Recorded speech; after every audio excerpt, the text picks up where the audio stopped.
안녕하세요. 이번에는 주간 주요 이슈입니다. 주간 시황에서 간략하게 언급했던 걸 좀 더 자세하게 풀어드리려고 영상을 이렇게 진행을 했고요. 이렇게 해드리는 게 여러분들이 선별해서 보시기가 편한 것 같아요. 보니까 이제 40분, 50분 넘어가면 바쁘신 와중에 보기가 힘들잖아요. 그리고 한 번 듣는다고 해서 제대로 찾기 힘들고 막 클릭해서 찾는 것도 유튜브가 좀 불편하더라고요. 30초 단위로 탁탁 움직여 버리니까 불편해서 그냥 아예 분리를 했고요. 향후에는 이거를 좀 더 세분화해 드릴 겁니다. 그렇게 이해를 해주시면 될 것 같습니다. 주간 이슈 10월 23일 11시 43분에 녹화를 시작하겠습니다. 가장 큰 거는 이제 순서를 바꿨다고 말씀드렸죠. 포스트 코로나가 중요하다라고 여겼고요. 여기서도 호텔, 여행, 항공은 좋아 보이고, 이쪽 부분도 좋아 보이고, 영화에서 CGV가 진짜 제일 좋아 보입니다. 저는 엔터 쪽이랑 영화 나머지는 다 먼저 올라버려가지고 추천을 못 하겠어요. 이제 매수 금지입니다. 근데 CGV는 아직 그 권한이 있고, CGV는 그냥 간단하게 생각하시면 돼요. 1,000만 관객 되면 영화 보고 오고 난 다음에 1,000만 관객 소식을만 들리면 투자자들 다 사기 시작할 거예요. 그렇게 봐주시면 되고요. 요 앞에 있는 호텔, 여행, 항공은 조금 시간이 CGV보다는 더 걸릴 것 같은데 영화가 반반이잖아요. 먼저 오른 종목이 있기 때문에 그렇게 했고요. 해운조선 이거는 좀 더 중장기로 보셔야 됩니다. 근데 목표 수익률로 봤을 땐 해운조선이 좋아요. 그래서 0번을 정말 중요하게 여기시면 좋을 것 같고요. 그 다음에 백신 코로나입니다. 백신 접종률이 이제 70%, 80% 넘어갔고 저는 85%에서 90%는 그냥 도달한다라고 보고 있거든요. 그 이상 가면 진짜 기적적인 일입니다. 네. 그 다음에 종전선언이 이제 새로운 이슈로 들어왔고요. 이 종전선언 다음에 게 궁금해요. 저. 이제 종전선언이 한다고 실패가 되면 요건 이제 사라지는 거고요. 만약에 다음 게 되면 그 다음에 이름이 나옵니다. 뭐 개성공단이 될 수도 있고 개성공단보다는 북한과의 같은 협력 네트워크 막 그렇게 할 수도 있겠죠. 꿈 같은 이야기인데요. 제발 좀 빨리 하고요. 그 다음에 이제 우리나라 국방력도 강화해야 되기 때문에 자연스럽게 대한 항공항공 우주도 더 성장할 수 있다라고 봅니다. 자, 그 다음에 미국 시장 뷰인데 크게 변한 건 없어요. 지난번에 봤던 거 복습이기 때문에 뒤로 뺐고요. 이거는 간략하게 한 번 더 하고 필요하신 분들은 이전 영상을 참고하시면 좋을 것 같습니다. 반도체는 또 동일합니다. 뉴딜 부분에서는 그린 뉴딜에서 소형원전에 대한 내용과 조금 줄였지만 거의 대동소이하기 때문에 그렇게 보시고요. 신흥국 신흥위험은 약간 업그레이드는 했는데 대동소이합니다. 터키랑 브라질이 문제다. 그렇게 이해해 주시면 되고요. 그 다음에 9월 30일 날 2022년 경제 전망을 했거든요. 연말에도 해드리는데 국회 예산 잡기 제일 좋아요. 그래서 종합적인 내용을 그림 몇 개로 살펴보도록 하겠습니다. 포스트 코로나 현황인데요. 호텔 업종은 국내 여행이 호황이 2022년까지 가능하다고 봅니다. 그래서 호황이 끝난 시점쯤에 그러니까 2022년 가을 이후에 매도를 한다라고 접근하시면 좋을 것 같고요. 외국인 국내 관광은 카지노, 백신 접종자 대상으로 백신 여권 면제고요. 돈이 많으신 분들, 자산이 어느 정도 되고 여행을 자유롭게 가시는 주요 빕들은 다 백신을 맞으셨어요. 그러면 그분들만 들어올 확률이 높겠죠. 개도국에서도 더 그렇고요. 그러면 국내 관광이 좀 더 쾌적할 겁니다. 많은데 쾌적한다는 거예요. 상대적으로. 이게 백신이 이제 하고 코로나가 사라져 버리면 진짜 장난 아니고 도떼기 시장 될 거고요. 그때는 조금 조심해야 되지 않을까 그렇게 보고 있습니다. 하계 올림픽 특수가 요건 지워야 되는데 제가 안 지웠어요. 동계 올림픽 특수로 바뀌어야 됩니다. 그다음에 물가 상승. 물가 상승이 되면 호텔의 가격이 옛날에 20만 원 이렇게 코로나 때 20만 원였던 게 이제 30만 원, 40만 원까지 올라갈 수 있다는 겁니다. 여행 업종입니다. 백신 여권은 자유往来가능하고요. 중국인 관광 재개 여부, 동계올림픽과 연결되는데 지금은 X예요. 근데 미국하고 이제 종전선언가 되면서 미국하고 중국이 조금 하회의 제스처를 대면서 동계올림픽 가는 게 제일 좋거든요. 그러면 동계올림픽과 연결되어 있는 대형 가전들이 TV 같은 것들 판매가 늘 수가 있습니다. 그리고 한류와 BTS 진짜 잘 되고 있고요. 그 다음에 누구죠? JYP도 다 상승하고 있습니다. 건강보험도 우리나라에서 코로나 걸리는 거 그거에 대한 처우가 더 좋기 때문에 외국인들이 더 유명해지고 있죠. 그런 부분들이 결국 통계량과 수치에 따라서 호텔과 여행 산업의 성장이 가능하다라고 봐주시면 됩니다. 저 반쯤 앵무새가 되고 있는 것 같은데 이 앵무새가 아마 내년 상반기까지는 이어질 것 같습니다. 그다음에 항공업종인데요. 항공여행 등 재가동해서 그다음에 위성 발사했죠. 저는 성공이라고 보거든요. 그리고 그거를 아직 단 한 번도 발사 안 돼. 발사할 때마다 올라가는 거예요. 그러면 여러분들이 박스권으로 대응하셔도 되고 다음번에 잘 성공하거든요. 급등이 나올 거예요. 그러니까 그 다음날 급등 나올 때 조금 파셨다가 또 내려오면 또 사시면 돼요. 왜냐면 이게 이익으로 바뀌는 거를 언제까지 이익으로 바뀔지 고민을 해야 되는데 미래의 기대이익이 저는 이거 2024년까지 가능하다고 보고요. 우리나라가 혹시라도 우주 여행이 개발된다면 장난 아니거든요. 그래서 이거는 그 100% 수익 구간으로 딱 들어가는 순간 원금 회수만 하시고 버려버려야 돼요. 이 종목은 내 거 아니다. 그렇게 가시면 큰 수익을 얻지 않을까 그렇게 보고 있습니다. 그 다음에 엔터 업종입니다. 벌써 많이 상승해. 덱스터, 위지, 하이브, JYP. 아 이제 빨간색 지워야 되는 것 같은데요. JYP 추가 상승 가능하고 하이브도 추가 상승은 가능한데 매수를 권하기가 조금 힘들어지는 구간이 서서히 나오지 않을까. 하이브는 50만 원 갈 것 같고 JYP도 한 7만 원, 8만 원까지도 올라갈 것 같아요. 콘서트가 됐다면. 그리고 그 콘서트가 메타버스랑 연결할 거거든요. 참 재밌는 현상이 나타나지 않을까. 그러니까 이런 거예요. 여러분들 그냥 야구 경기 보시면 매일 경기하면 매일 보잖아요. 익숙하게. 공짜니까 그냥 보는 것도 있지만 야구 경기장 한 번 갔던 사람은 계속 간단 말이에요. 근데 야구 경기장 가는 사람은 야구 경기를 또 보잖아요. TV로. 근데 야구 경기 보는데 비용을 지불하라고 했는데 지불하시나요? 그 지불하는 게 그거예요. 여러분들이 EPL이라고 해서 외국에 이제 박지성 뛰고 손흥민 뛰면 그거에 대한 비용을 지불하는 거랑 똑같거든요. 근데 여러분은 그냥 조금 거리를 두기 때문에 덜한데 하이브랑 JYP라는 거예요. 하이브랑 JYP. 얘네들이 팬덤인데 그 팬덤들이 이제 콘서트장에 안 가고도 또 볼 수 있대요. 볼 거예요, 안 볼 거예요? 그거예요. 저는 본다고 봅니다. 저 메타버스에서만 볼 수 있다 보면 본다고 봅니다. 그래서 성장력이 또 나오고 그거의 극대화가 이번에 위드 코로나 이후라고 보고 그때 이후에 좀 팔아야 된다라고 보고 있습니다. 그다음에 CG 메타버스인데요. CG에 대한 저의 강력함이 있기 때문에 덱스터를 추천해 드린 거고요. 이게 흑자전 기정사실화 되어 있는 거고 예전에는 뭐 5분의 1, 10분의 1, 5분의 1 정도라고 하더라고요. 미국의 CG한 거에. 이제 그게 한 2분의 1 정도까지 혹은 4분의 3 정도까지 올라가면 팔아야 된다. 그렇게 봅니다. 그다음에 영어 업종입니다. 백신 마케팅이 이제 필요하다고 했는데 필요가 없어요. 이제 이거는 이제 이전에는 이게 필요했는데 제가 가기 직전에는 지금은 이제 위드 코로나로 전환이 돼 버릴 거고요. 극장 방문 수요가 증대돼서 12월에 피크를 뛸 거고 새로운 바이러스가 나오지 않는 한, 그러니까 델타 변이처럼 악독한 바이러스가 나오지 않는 한 영업종, 특히 CGV에서 큰 수익을 얻을 수 있다고 봅니다. 이게 재밌는 거는 천만 관객 나오면 주가는 쫙 올라가는데 이익은 적자일 거예요. 올해 건. 그래서 내년도가 조금 더 좋지 않을까라고 보고 있습니다. 술박스 덱스터 위지은 가매수기 때문에 이건 매수한 사람들이 얼마나 잘 팔자의 구간에 가깝다. 그렇게 꼭 기억하시면 좋습니다. 그리고 덱스터 위직은 메타버스의 승자까지 추적을 해야 되기 때문에 3분의 1 파신 분들 혹은 이제 내가 매수한 가액을 해소하신 분들은 아예 쳐다도 안 보시면 좋을 것 같습니다. 쇼박스는 냉정하게 말씀드리면 전량 매도를 했다가 다시 이제 하락할 거거든요. 하락하는 거 확인하시고 들어가셔도 안 늦을 것 같아요. 자, 그 다음에 보시면 되고요. 회원 업종입니다. 물동량, 물건이랑 오일 가격이 높아짐에 따라서 그 다음에 운임은 정체 구간이에요. 운임 상승하고 있었는데 운임 정체 구간인데 추가로 상승하기는 힘들지 몰라도 하락폭이 그러니까 코로나 때문에 올랐던 거를 다시 코로나 이전으로 돌린다? X예요. 그러진 않을 거고요. 주가랑 똑같을 것 같아요. 20, 30% 하락하는 정도. 그리고 난 다음에 그 상황에서 계속 유지하고 있다가 운임비가 올라가요. 왜 올라가냐면 신재생 에너지로 배를 다시 건조를 해야 되는 상황이 올 수밖에 없습니다. 지금은 항구의 문제였는데 항구는 이제 소화를 해낸다고 하면 배의 문제로 바뀔 거예요. 해운업 전체가. 그래서 먼저 대형 선박이면서 LNG, 최소 LNG 이상, LNG 이상이란 건 LNG와 아모니아 기준으로 선박을 가는 해운사만 이익을 제대로 가져가게 될 겁니다. 그렇지 못한 배를 운항할 경우 유럽이나 미국에서 가진 금을 막 때려버릴 겁니다. 그러면 자연스럽게 선박 발주가 증가될 거고 전체적인 업황이 바뀐다. 그렇게 이해를 해주시면 될 것 같아요. 철강 쪽에서도 알루미늄 좀 글로벌 알루미늄 회사에 대해서 인도 쪽 기업도 있고 여러 가지 기업들이 있더라고요. 좀 관심을 가지시면 좋을 것 같아요. 글로벌 투자를 하시는 분들은. 자, HMM만 따로 봤습니다. 이거를 지금 이제 해소하겠다는 거거든요. 6천억입니다.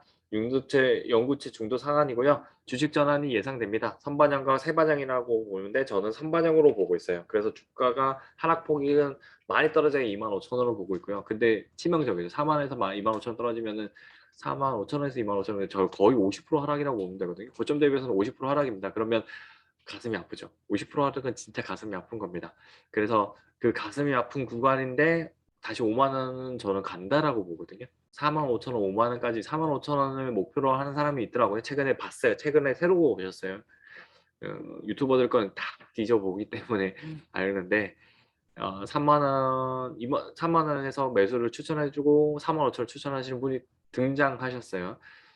4만 5천 원 구간을 가면 가만히 있을까요? 오버슈팅 나옵니다. 왜냐면요. 가장 큰 요인이 2018년 10월이에요. 이거를 해소를 하려면 2022년 22년이 23년 10월이거든요. 23년 10월. 그러면 2023년 10월에 다시 H&M이 요 연구체 중도 상한을 권한을 말할 수 있는 겁니다. 그 외에 이 기업들을 할까요? 못해요. 그냥 해양진흥공사랑 산업은행은 요 밑에 18년도 이후까지 그 주가가 어떻게 오르든 떨어지든 간에 H&M이 청구하지 않나 자기들이 못 바꿉니다. 그러면 뭐냐면 그 전에 만약에 인수자가 나오면 이거를 블록딜 형태로 팔 수가 있는 겁니다. 그렇게 보여요, 저는.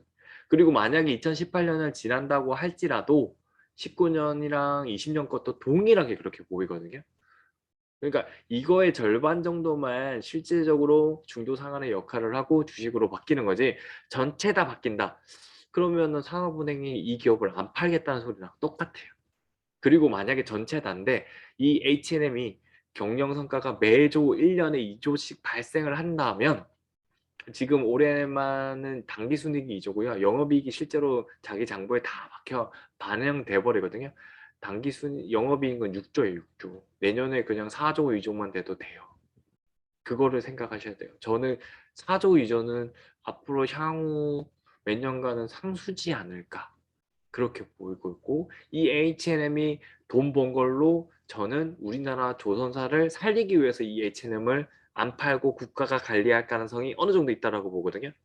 이 연구체 상한 그러면은 조선업 쪽에 되고 수소에서 암모니아 선박을 만드는데 H&M이 또 유리한 겁니다. 작년에 우리나라 해운업종에서 해운업종이 그 물동량은 그 컨테이너선 기준으로 물동량 똑같아요.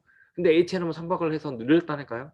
그 말이 뭐냐면 다른 데서 안 만들었다는 겁니다. 부랴부랴 지금 만들고 있거든요. H&M이 히트치는 이유고 H&M을 추천해드리는 이유는 그거예요. 이미 얘는 배를 다 만들어서 지금 운영하고 있고 그 돈을 번 돈을 가지고 경영진들도 생각하는 건 뭐냐면 그 다음이에요. 그 다음.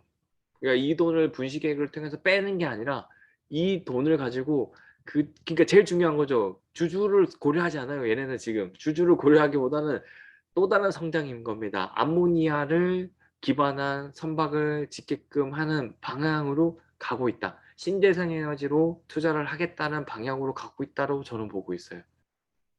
이게 이 내용이 제일 중요한 겁니다. H&M에 투자를 하실 때 제일 중요한 내용은 이 내용이에요.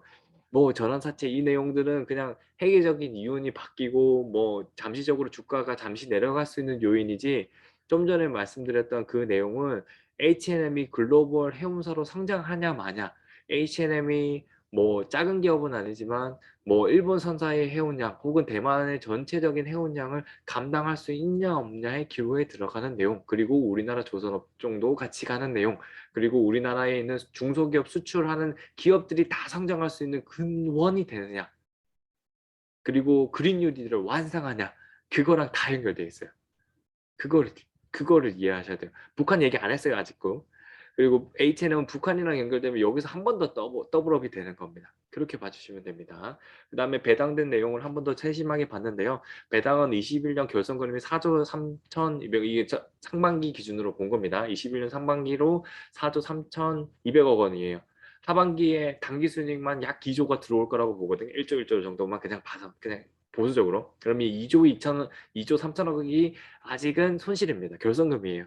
그러니까 영업이익은 결손금이 안 돼요. 그러니까 그 영업이익을 결손금으로 안 만들면 어떻게 되냐면 주주한테 배당할 필요 없죠. 그러면 영업이익을 어떻게 하겠습니다? 재투자를 합니다. 그러니까 배를 지을 수 있는 돈은 만들어지는 거예요. 지금 누가 살겠는지 좀 적어봤을 때는 이걸 또 주주 편의가 아니에요. 투자했다고 무조건 해주는 게 아니라 팔고 나가면 안 되잖아요. 그러니까 투자한 사람들이 만약에 믿고 맡기면 더 큰 수익을 가져갈 수 있는 구조예요. 저는 그렇게 보입니다. 그래서 이게 한 결손금이기 때문에 2022년 하반기나 돼서나 배당을 하겠다. 그래서 2023년에나 배당이 나온다. 그렇게 보는 게 맞습니다.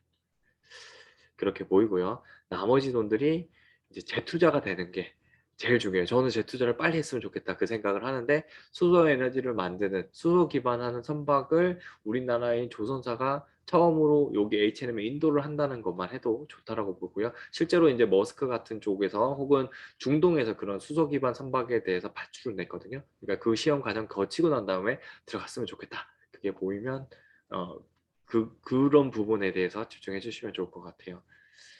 자, 그 다음에 무전 전환 사채인데 이게 이제 12월 9일이 이제 날이고요. 저는 중도 상환은 안 되고, 중도 상환은 안 되는 이유가 지금 이거를 전환해갖고 주식 전환해놔야 내후년에 배당을 받아요. 그러면 요거에 대해서는 진짜 해도 되고 안 해도 되는 주식들이 돼버립니다. 왜냐면 얘 되고 난 다음에 갑자기 5만 원, 6만 원, 7만 5천 원까지만 가도 이거 상환 안 해도 여기서 이익을 다 발생을 시키기 때문입니다. 그래서 저는 얘는 중도 상환 안 하고 이자를 받아가는 거고요. 재밌는 거는 어떻게 되는지 아세요? 얘가 7천 원짜리거든요. 2023년에 주가가 7만 5천 원에 10만 원 갔는데 배당을 해준다. 7만 5천 원 할게요. 10만 원 너무 과도하고 요것도 바뀌면 진짜 골 때려져 버리기 때문에. 그러면은 배당만 1% 나온다고 하면 7만 5천 원에 1%는 7,500원입니다. 그러니까 투자한 금액의 10%를 해당할 거예요. 얘 가격이 한 주당 가격이 7천 얼마이기 때문에. 그러니까 그리고 이전에 사놓은 거는 5천 원이었거든요.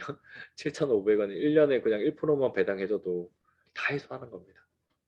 그러니까 주식은 결국에는 새로운 인수자한테 넘겨줄 때 비싼 가격에 또 팔 수 있는 거죠. 가장 잘하는 케이스다. 그렇게 보시면 됩니다. 그리고 국가의 해운사, 국적 해운사처럼 포스코 같은 해운사가 될 필요도 있긴 있어요. 일단 그 정도까지 말씀드리겠습니다.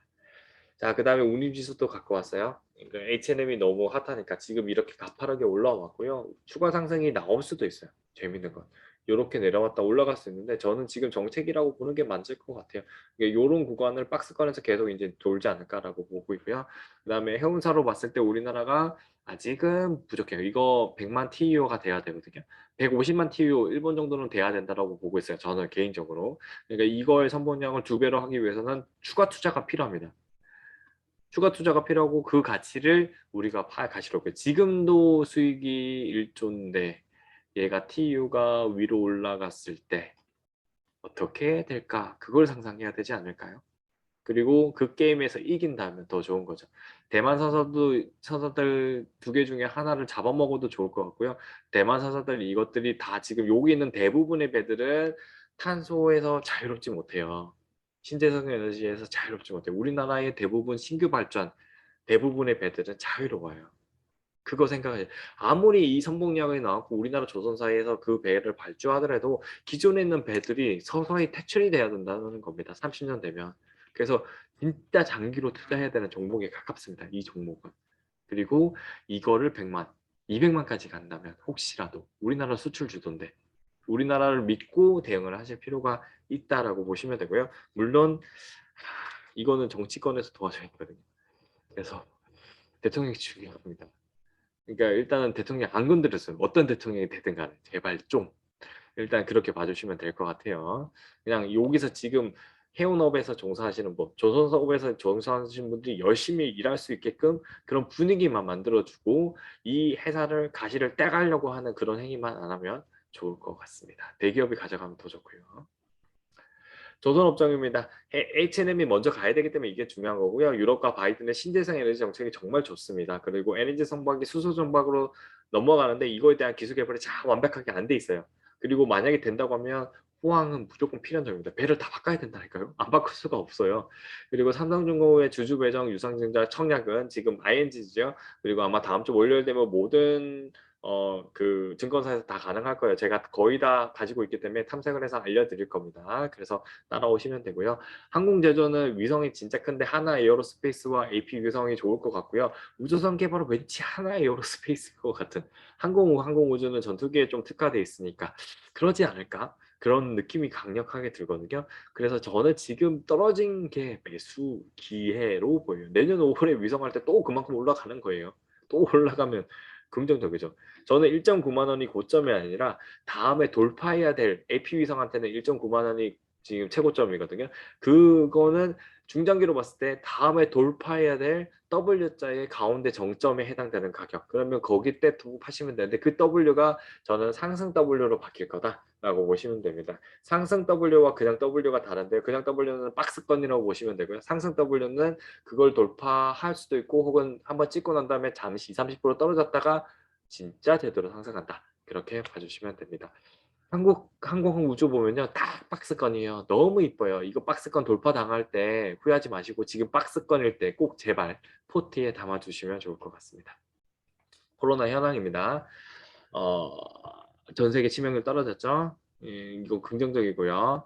그 다음에 우리나라 치명률 이렇게 20명이나 돌아가셨고 한 주간 얼마나 돌아가시는지 보세요. 거의 한 75명이 돌아가셨어요. 많이 돌아가셨음에도 불구하고 78% 유지하고 있습니다.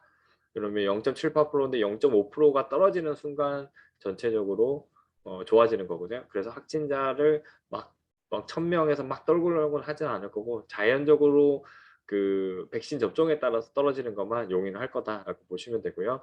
그 다음에 사망자는 아쉽게도 늘 겁니다. 저는 이제 우려하는 건 그거예요. 첫 번째 백신을 접종하셨던 분들 부스터샷을 맞아야 돼요. 그분들은 특히 이제 젊은 분들 말고요. 지병이 있거나 그 다음에 요양원에 계신 분들은 맞아야 돼요. 그분들이 위험합니다. 그분들이 제일 위험합니다. 실제로 감기가 돌면은 위험하신 분들이 그 부분이거든요.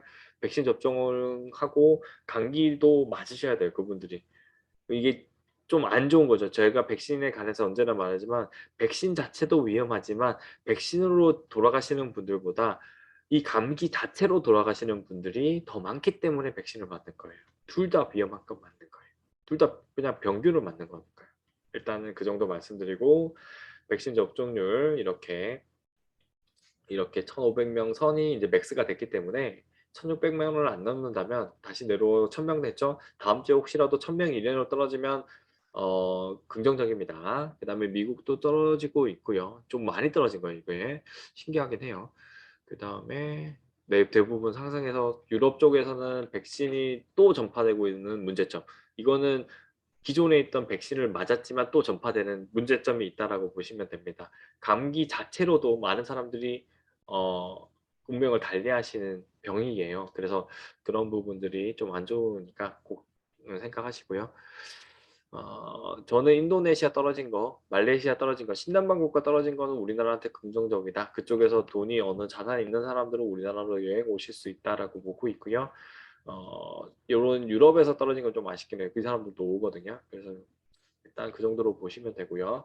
그 다음에 백신입니다. 1,500명 아래로 이제 나올 것 같고요. 그 다음에 지연 가능성 없고 지금 요거는 이 수치를 냈지만 오늘 수치가 합계가 안 됐었어요. 80%, 그 다음에 70%둘 다 넘었다고 합니다. 그리고 2차가 이제 80%가 되는 순간 제가 봤을 때는 500명 이내로 떨어질 것 같아요. 접종 확진자 수치가. 그러면은 정상화가 되고 세계 경제는 정상화인데 우리나라가 경제가 정상화가 되니까 긍정적이다라고 봐주시면 됩니다. 한국 대형 바이오 기업의 수혜는 축소인데 완전 경쟁 시장이기 때문에 그렇다라고 보시면 되고요. 그래도 마진은 도움이 됩니다. 매출액 대비해서 마진은 그러니까 그거는 수익률은 크진 않아요. 우리나라는 약간 그러니까 복제약 만드는 나라들기 때문이라고 보시면 되고요. 삼성 바이오로직스는 자기가 이제 그 실제 약을 제조하는 회사들과 유대 관계를 많이 만들어 놨어요. 그래서 파이프라인이 이제 생겼기 때문에 삼성 상반은 좀 좋게 봐요. 이거는 인플레이션이 성장하는 것과 동일하게 지속적으로 성장할 수 있습니다. 후속 개발 성공 기업의 수혜는 축소가 될 것 필연적으로 오르는데 개도국들이 아직 못 맡고 있기 때문에 우리나라의 브랜드 가치로 추가적으로 조금 이제 이익은 날 수 있습니다. 그런데 이게 기대요. 기대로 상승했기 때문에 이익으로 재평가되는 순간 그 이익이 기대가 이익을 충족하지 못하면 주가는 떨어지거든요. 그렇게 봐주시면 돼요. 그간의 감해도가 또 있었어요. 그래서 단기 반등은 나올 수 있고 옥석 가리기가 나올 거예요. 그래서 시장에서 진짜 시장을 점유하고 좀 더 가격 경쟁력이 있으면서도 마진을 남기는 기업은 주가가 제대로 상승을 할 거고요. 레벨업이 돼버리는 거죠. 시장 같이 되는 겁니다. 근데 그러지 못할 경우에는 힘들어진다라고 봐주시면 됩니다. 그래서 탐상을 빨리 통과하는 게 정말 중요하다라고 봐주시면 돼요. 종전선언입니다. 종전선언 이슈는 향후 진행되어야 할 이벤트로 보시고 이번에는 매번 그래요. 이번에 기대반 현실 반으로 보셔야 되고 현실로 보시는 게 맞아요. 그래서 그냥 포트에서 20분의 1 정도만 담그셔갖고 수익이 나면 가감히 파셔도 되고 그 다음에 수익이 안 나면 어, 남겨놨다가 다시 또 기회가 또 종전선언 할 거 아니에요. 어쩔 수 없어요. 피할 수가 없거든요. 그러니까 그렇게 보시면 됩니다. 그리고 종전선언에 포함되는 네 가지가 평화, 협정, 협상 이게 중요한 겁니다. 이걸 해야 개성공단이 나오고 그 위에 있는 우리나라의 유지, 우리나라가 투자해서 건설해야 될 땅들이 위에 다 있는 거예요. 도로 라인에서 쫙. 그리고 그런 부분에서 실제로 우리나라 사람들이 중국을 할 때 고속도로를 갈 수 있고 우리나라의 부산에 내려가지고 부산 항구에서 유라시아 대륙을 관통할 수도 있고 연해주 개발할 수도 있고 가장 큰 건 제일 좋아하는 건 LPG 가스선이 러시아의 가스 LPG 가스들이 그러니까 LNG 가스들이 이제 동해안으로 타고 들어오는 거죠. 그게 중요합니다. 비핵화 협상 재개도 중요하다라고 봐주시면 되고 약간은 핵무기를 어느 정도 인정할 수도 있습니다. 그렇지만 비핵화를 최대한 끌어내야 된다라고 봐주시면 되고 대규모 군사훈련은 유의하지만 우리나라 자체 훈련도 미군처럼 하지 않을까라고 보시면 되고 저는 미군 철수 반대주의자입니다. 미군 철수는 할 필요가 없어요. 다른 의미로 남북 전쟁 때문에 미군이 있는 게 아니라 동아시아 평화를 위해서 미군이 있다라는 보는 관점에 있기 때문에 저는 그 정도로 하고 대신 이제 소파설 협정을 개정을 하는 거죠. 동등한 입장에 독일의 미군이 주둔하는 거랑 동등하게 들어가면 될 것 같습니다. 자, 미국 시장에 대한 표를 간단하게 할게요. 저금리 정책 유지하고 양적 완화 축소를 합니다. 테이퍼링. 그다음 증세하는 이거 물음표라고 되어 있죠. 증세가 계속 제대로 안 되고 있어요. 근데 다행인 게 구글세예요. 미국 정부한테는 우리나라의 구글세가 정말 고마울 겁니다. 그다음에 정부 부채 확대.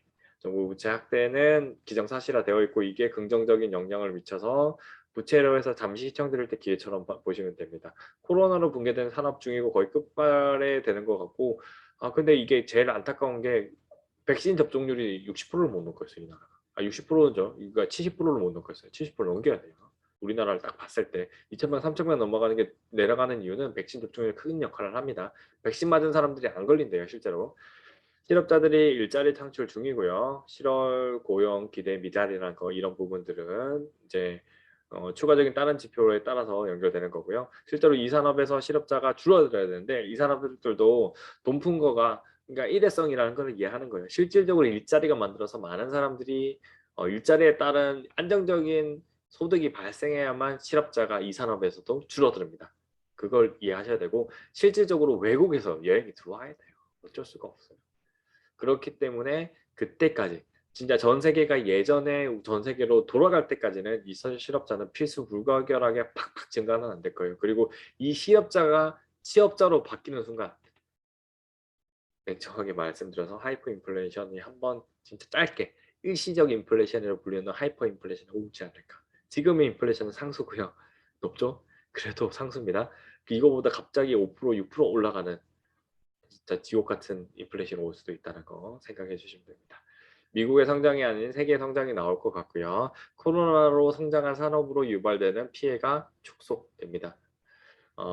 그래서 인플레이션 등이 이제 하도가 될 거예요. 그래서 금리 인상이 예전에 위기일 때 금리 인상하고는 조금 다르게 아, 조금 일찍 올 수도 있겠다 싶기도 하네요. 지금 말씀을 드리면서 일단은 그거는 꼭 염두에 두시면 좋을 것 같고 저도 염두에 두겠습니다. 자, 그다음에 연준에서 단계적 채임이고 이거는 제일 처음에 적었죠. 2024년 3월인데 23년 말일 수도 있다는 거 꼭 기억하시면 되고요. 67%인데 70% 빨리 넘겨야 돼요. 57%밖에 안 됩니다. 완전한 접종률이 우리나라보다 훨씬 더 빠르게 도달했는데 안 된 거죠. 테이퍼링하고 러시아는 6점 몇 프로래요. 금리가 7%, 7.5%까지 올렸답니다. 그러니까 각국이 금리 인상 항도하고 테이퍼링은 자연스럽게 가는 겁니다. 우리나라도 대출 규제가 들어오고 있죠. 이거는 필수적이고 QE 이제 더 이상 채권을 안 사주는 단계가 2022년 7월 8월 다 내년에 6월 7월 8월일 때 난리도 날 수도 있지만 난리가 안 날 수도 있어요. 시장엔 이미 좋고요. 우리나라부터 해서 경제가 원상복귀가 되는 순간 경제 회전율이 빨라진다는 게 뭐냐면 대기업에서 해직을 해서 자영업자분들이 돈에 호주머니가 들어오고 자영업자가 돈이 들어온 사람이 주택본도 사고 집에도 인테리어 새로 하고 그 다음에 이제 빈 공실이 많던 강남에 있는데 서울에 있는 많은 부분 진주에 많은 공실이 있던 데가 다 채워지면서 새롭게 인테리어 들어가고 그 인테리어 들어가는 비용들이 이게 하이퍼 인플레이션인 거예요. 이 감당이 안 되는 인플레이션이 오면 시장에서 다시 이렇게 돈 번 사람들이 휴대폰 바꾸고 그 다음에 그 건축 자재물 쓰고 철근 콘크리트를 많이 쓰면 또 회전이 되겠죠. 그게 온다는 겁니다. 저는 그게 우리나라는 진짜 위드 코로나가 제대로 돼서 코로나가 거의 우리 머릿속에 기억이 되는 게 내년 상반기가 된다면 그게 온다는 겁니다. 그거를 생각해 주셔야 됩니다. 그 다음 반도체입니다. 3,450까지 올랐어요. 올그 근처까지 왔다가 여기 잠시 조정이거든요. 빨간 양봉이에서 음봉으로 이렇게 되는 거는 의미가 없어요. 이거는 올라가는 추세인 거예요. 그냥 다시 이제 여기서부터 양양양해서 3,450을 돌파를 해버리면요. 그러니까 이게 뭐냐면 D램인 8기가가 16기가가 되는 거가 되면은 돌파가 가능합니다. 그렇게 생각해 주시고요. 근데 결국에는 이게 반도체 디램값 떨어지는 것 때문에 하락을 했다라고 봐주시면 됩니다. 자동차 반도체와 가상화폐 쪽에서 반도체 쪽에 이제 문제가 나오는 거고요. 그 다음에 공급 사이클은 타이트해요. 진짜 타이트하고요. 그러니까 근데 인텔을 안 하고 자체 구글이나 많은 기업들이 자체 생산하는데 신규 중소기업들이 자기들이 이제 리케라고 하죠. 그러니까 틈새 마케팅을 해서 틈새에 반도체 시설이 들어가는 데가 많아졌어요. 이제 자율주행 모빌리티뿐만 아니라 우리가 어, 주식 트레이딩 할 때도 그냥 그러니까 차익 매매가 있거든요. 비차익 매매가 있고 그래서 자연스럽게 프로그램이 차익 매매를 해서 안전하게 무차익 매매를 하는 경우가 있어요. 그런 부분들이 새롭게 반도체가 필요한 경우가 있어요. 그런 부분들 있고요. 그 다음에 가상화폐뿐만 아니라 게임 쪽에서도 이제 게임이 진짜 메타버스와 게임 이 두 개가 반도체를 더 필요로 하게 합니다. 그러니까 현실 가상 세계가 더 현실화 되려면요. 그거를 충족할 수 있는 디램이 더 강력해져야 돼요. 그러니까 빨리 8기가에서 16기가로 전환되고 16기가 30기가 전환이 돼야 돼요. 이렇게 3D가 제대로 공급이 돼야만 가능하다는 거 생각해 주시면 됩니다. 장기 국채 금리는 상승을 할 거고요. 그러면 반도체한테는 부정적입니다. 무조건 그렇게 보시면 되는데 부정적일 때 주가 올라가죠. 아까 S&P 500 그러니까 전 영상 시황에서 말씀드린 S&P 500 지수를 생각하셔야 돼요. 우상향 팍 가버리는 거. 반도체 부품 장비 주체가 정체인데 다시 이제 슈팅을 줄 수 있다. 요거랑 연결해서요. 밸류에이션은 저는 매력적입니다. 자, 뉴딜입니다. 사실상 대선 전후가 뉴딜 정책이 일어날 것 같고요. 대선 후에 가서 누가 되냐에 따라서 더 크게 증가할 수 있을 것 같고요. 코로나 때문에 공급을 제대로 못했어요. 이번 정부에서 부동산을 어떻게 하냐면 1가구 있는 사람이 사는 건 막지 않겠다. 그러니까 1가구를 집이 없는 사람 사는 걸 막지 않겠다. 그래서 돈 많은 사람은 어떻게 해요? 자기 자녀를 그냥 분가를 시켜버리죠. 네, 그렇게 해서 그 사람한테 집을 주는 그런 형태로 가고 있는 거고요. 그러면은 국가는 좋아요. 나중에 이 사람 재산을 또 상속했을 때 이 사람은 이가구가 되거든요. 그리고 상속 재산이 분명해지는 거죠. 예, 그렇게 됩니다. 그 다음에 그린 뉴딜 신성장인데 조금 시간이 걸리겠지만 저는 이 뉴딜보다 신성장이 좀 더 좋아 보입니다. 그리고 국내 SOC 투자 하겠다고 해놓고 코로나 때문에 못한 거 많아요. 공항, 철도, KTX 다 못하고 있었죠? 이거 할 겁니다. 수도권 부동산 공급 좋게 보이고요. 그래서 철거 건물 붕괴 등 안전재난 사고가 일어나면 어떻게 돼요? 비용이 증가되죠. 건설 비용이 증가되고 자재값 다 올라갈 겁니다.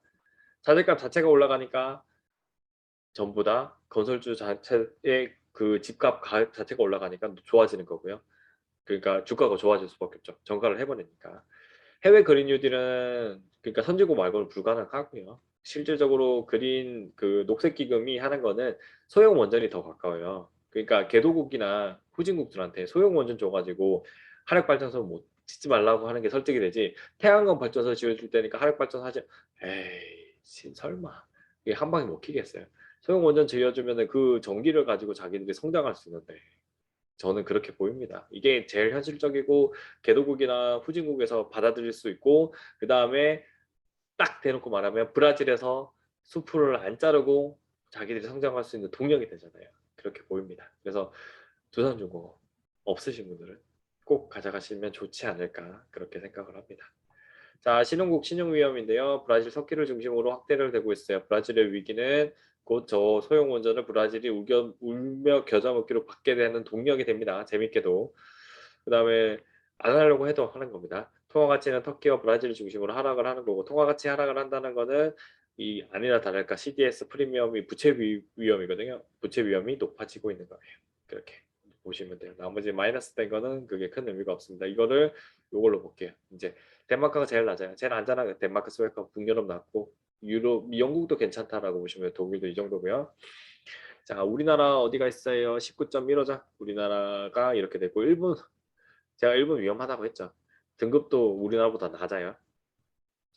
조만간 이거 바뀌지 않을까라고 보고 있습니다. 지금 일본은 잠시 내려가긴 했지만 계속 긴 의미도 있지만 6개월로 보세요. 6개월로 보시면 우리나라는 줄어들고 있고 일본은 늘고 있습니다.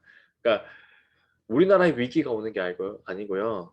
미국이 금리 인상을 하면 전 세계에 위험이 와요. 그래서 전 세계 위험이 오고 크게 표치가 나는 건 크레딧 디폴트 스왑이라고 해서 여기서부터 먼저 터집니다. 미국이 지금 이렇게 많이 올랐다는 것 자체가 미국도 위험하다는 겁니다. 왜? 부채 한도가 있잖아요. 그거랑. 그다음에 테이퍼링보다는 부채 한도가 더 크다. 그렇게 봐주시면 됩니다. 그리고 이 수치가 작기 때문에 얘가 높이 올라온 거예요. 한 4% 정도밖에 안, 4포인트밖에 안 오고 우리나라 4포인트 빠져봤자 여기서 너무 높기 때문에 많이 안 빠지겠죠. 근데 일본은 지금 우리나라랑 비슷한 상태인데 여기서 한 번 더 13% 가버리면 진짜 위험한 국가가 돼버리는 겁니다. 그걸 이해해 주시면 돼요. 중국 보세요. 잽도 안 되죠, 우리나라보다. 그러니까 우리나라 부서지기 전에 중국부터 부서져야 돼요. CDS 때문에. 그렇게 보시면 되고 계속 그간 많이 상승했죠. 폴란드가 더 위험하죠. 폴란드는 우리나라 반도체 자동차 공장이 있는 국가니까 이게 상징하는 의미가 있겠죠. 여기서도 터질 수 있습니다. 50. 근데 실질적으로 문제가 되는 나라가 어디냐면 여기 있는 터키랑 브라질입니다. 비교가 안 되죠. CDS 금리. 그러니까 원달러율도 막 올라가고 있기 때문에 무너지면 이 나라가 먼저 무너져야 되고 이 나라 무너졌을 때 이 나라를 투자한다라고 보시면 돼요. 우리나라 IMF 터졌을 때 존 템플턴이라는 투자자가 투자를 해줘요. 그리고 그 사람은 거의 100%인가 2%, 200% 수익이 납니다. 그래서 브라질과 터키 뭐 여기까지 멕시코까지 힘들어 휘청휘청 여기 인도네시아까지 휘청휘청 거리면 빼주시면 되고요. 재밌는 건 러시아가 회복이 되고 있죠. 왜 회복되냐면 러시아는 LNG의 진짜 최대 생산 국가거든요. LNG를 이제 중국한테도 공유해준다 그런 이야기도 나오기 때문에 긍정적으로 보시면 됩니다. 그 다음에 이탈리아는 어떻게 되는지 알죠? 코로나 직격당한 나라잖아요. 그러다 보니까 피거스 중에 하나니까요. 자, 일단은 요 나라들 밑에 빨간 국가들이 무너져야만 전 세계 국가가 무너지고 얘가 휘청거리는 게 유럽의 전이가 돼야만 전 세계 국가가 한꺼번에 쫙 내려간다. 그렇게 보시면 됩니다. 그래서 되도록이면은 이제 시장 이슈에서 이거 내용 보여드릴 거니까 이렇게 해서 글로벌 시장 위험에 대해서 조금 덜 두려워해 주셨으면 좋을 것 같습니다. 그리고 이게 터키 거거든요. 터키 건데 왜 중요하냐면요. 지금 얘가 CDS가 올라왔어요. 이거 조금 올라왔는데 잘린 것 같습니다. 영상 찍을 때 이제 안 잘리게 해드릴게요. 이게 맞아요. 안 잘리게 해드리는 게 여러분이 나을 거거든요. 다시 보여드리면 이만큼 올라왔어요. 여기가 코로나랄까요? 코로나 났을 때 이만큼 올라갔는데 거의 코로나급으로 올라가고 있으니까 터키가 얼마나 위험한지 아시겠어요? 네, 그런 거예요. 그러니까 터키가 이제 여기 18년도일 때도 터키가 한번 망한 적이 있었어요. 그때는 이제 우리 미국이 1000포인트씩 왔다 갔다 했어요. 우리나라도 급락을 하고 난리 나는 구간이었거든요. 여기도 그때가 기회였죠. 또 동일하게. 근데 그때는 박스권이었기 때문에 빡 재밌진 않았어요. 근데 지금 요때랑 비슷하게 올라가고 있다는 거예요. 테이퍼링하고 그만큼 터키가 경제적으로 취약해요. 독재 국가거든요. 거기. 독재가 제일 문제가 많다라고 봐주시면 됩니다. 지금 우리나라는 냉정하게 말씀드릴게요. 독재 국가는 아니에요. 안전한 국가입니다. 할 말 다 하고 있잖아요. 터키는 잡혀갑니다. 중국도 독재 국가거든요.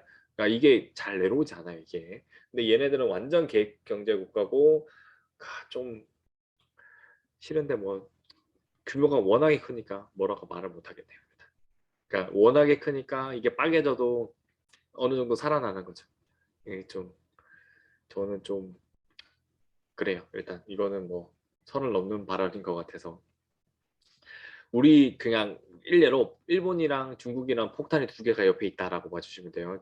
일본은 옛날에 10이었어요. 10이 넘으면 여기까지 내려온 거예요. 상당히 안 좋은 겁니다. 이거 그렇게 봐주시면 됩니다. 자, 그 다음에 서브 이슈인데요. 우리나라 국제기구 세계경제 전망입니다. 6월에 다 5월, 6월, 7월이죠. 그러니까 2021년에 이 정도 성장을 하고요. 우리나라 성장률은 4%, 5%, 6%그 정도 되는데 괜찮게 보시면 되고요. 그 다음에 여기 있는 거 22년에도 전 세계 경제는 성장을 한다는 겁니다. 그러니까 요게 디플레이션이고 요거 구간은 골디락스 구간이에요. 그러니까 피할 수는 없습니다. 그렇게 봐주시면 되고요. 그다음에 우리나라는 4% 성장을 한다고 보고 내년에도 3%. 요 구간은 저는 동의할 수 없습니다. 이거보다 더 성장을 해 줄 거라고 보고 있고요. 이거는 그냥 뭐냐면 책임 회피용입니다. 왜냐하면 우리나라가 역대급으로 매년 2%, 3%를 맞춰서 거의 성장을 해왔다. 그렇게 봐주시면 되고요. 추가적인 성장이 21년도에서 22년으로 더 넘어갈 수 있다라고 봐주시면 될 것 같습니다. 이 정도로 해서 세계 경제 전망하고 경제 전망 서브 이슈까지 해서 전체 이슈를 다 봤고요. 시장에서 여러 가지 이슈가 나오겠지만 지금 내용들을 계속 알려드리는 이유는 여러분들이 좀 더 안전하게 중장기 투자하기 위해서 어떤 종목을 잡기 위해서는 이런 경제 전망과 딱 붙어가지고 보셔야 됩니다. 코로나인 경우에 우리나라는 거의 망하지 않았고요. 그대로 유지를 했고요. 이거는 진짜 기적적인 일입니다. 마이너스 0.9%, 마이너스 1%밖에 안 당했다는 건 기적적인 일이죠. 왜 다른 나라 보이면. 그래서 추가적인 상승, 한류랑 그런 것들이 붐이 일어나면서 여행 쪽에서 더 많은 성장이 일어날 거라고 저는 개인적으로 보고 있고요. 그거를 찬물을 끼얹는 일만, 그러니까 찬물 끼얹는 일이 가장 큰 게 북한이에요. 그러니까 북한 쪽이나 우리나라에서도 뭐 코로나와 준하는 우리나라만 일어나는 일만 안 일어난다면 추가 상승이 충분하다. 이렇게 봐주시면 될 것 같습니다. 이상 영상을 마치고요. 주말 잘 보내시기 바랍니다. 감사합니다.